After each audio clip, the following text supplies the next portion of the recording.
This could be good for me. Lately I was feeling like I need a purpose. अहलन व सहलन मरहबा बाज़ौक़ और ख़ूबसूरत लोगों को आपके अपने चैनल में ग्रीन कैरी गार्डन में खुश आमदीद वेलकम। अस्सलाम वालेकुम, मैं हूं आपका दोस्त राना। दोस्तों, कोरियन ग्रास एक ख़ूबसूरत और दिलकश सा एक कारपेट कलीन है। अगर हम इसको अपने लॉन में लगाएंगे तो ये चंद ही महीनों में बहुत ही खूबसूरत सब्ज़ सा एक कलीन बन जाएगा, जिस पर हम अगर वॉक करेंगे तो बहुत ही हमें सॉफ्ट लगेगा। और अगर हम अपने गार्डन में छोटी छोटी क्यारियों में ये ग्रास लगाएंगे तो हमारे गार्डन में ग्रीन जो लुक होती है वो बहुत ही ज़बरदस्त और नेचुरल सी खूबसूरती बन जाएगी। तो इसके साथ मैंने थोड़े से एरिया में इसको लगाया। अब मज़ीद जो मेरा गार्डन का दूसरा एरिया है यहाँ से मैं ट्रांसफ़र करूँगा और पूरा एक कलीन सा बन जाएगा। तो दोस्तों देखें, बहुत तेज़ धूप है और पौधों के नीचे साया बहुत ही खूबसूरत लग रहा है। ये इतने बड़े पौधे नहीं हैं, छोटे छोटे से फूलों के पौधे हैं, कुछ टमाटर के पौधे हैं।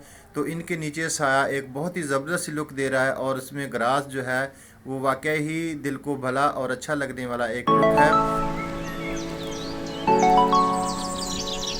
गर्मी का मौसम, पक गई हैं अम्बियाँ और पक गई हैं पीलका। पीलका फालसे की तरह गोल गोल दानों वाला एक फ्रूट होता है जो कि खाने में बहुत ही खट्टा मीठा सा और स्वादिष्ट सा होता है।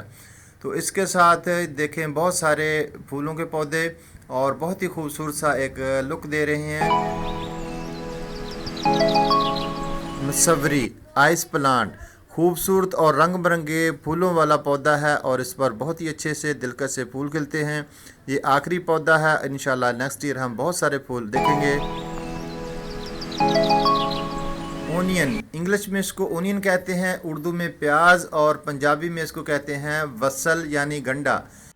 खूबसूरत ओनियन का फूल और उस पर बैठा हुआ डॉक्टर यानी मस्कीटो जो रात को हमें सोने नहीं देता। तो दोस्तों, ये कुदरत की बनाए हुए शाहकार हैं। हम नेचर से बहुत दूर होते जा रहे हैं। आम सी चीज़ का फूल है और दिखने में ऐसे लगता है जैसे बहुत ही नायाब और कीमती किसी पौधे का फूल हो। तो दोस्तों, अक्सर हम इन चीज़ों को पीछे छोड़ देते हैं और हमारी आने वाली नस्ल जो है इन चीज़ों से बिल्कुल लाइल्म है। हमें चाहिए कि ऐसी वीडियो अपने बच्चों के साथ शेयर करें ताकि उनको पता चले कि कुदरत ने हमारे लिए क्या क्या बनाया है और हम किस तरह इन चीज़ों को खाते हैं और ये किस प्रोसेस से गुजर कर हमारे तक पहुंचती हैं। वीडियो अच्छी लगे तो लाइक करें और अपनी राय का इजहार ज़रूर किया करें। इंशाल्लाह फिर मिलेंगे। अल्लाह हाफ़िज़ दोस्तों।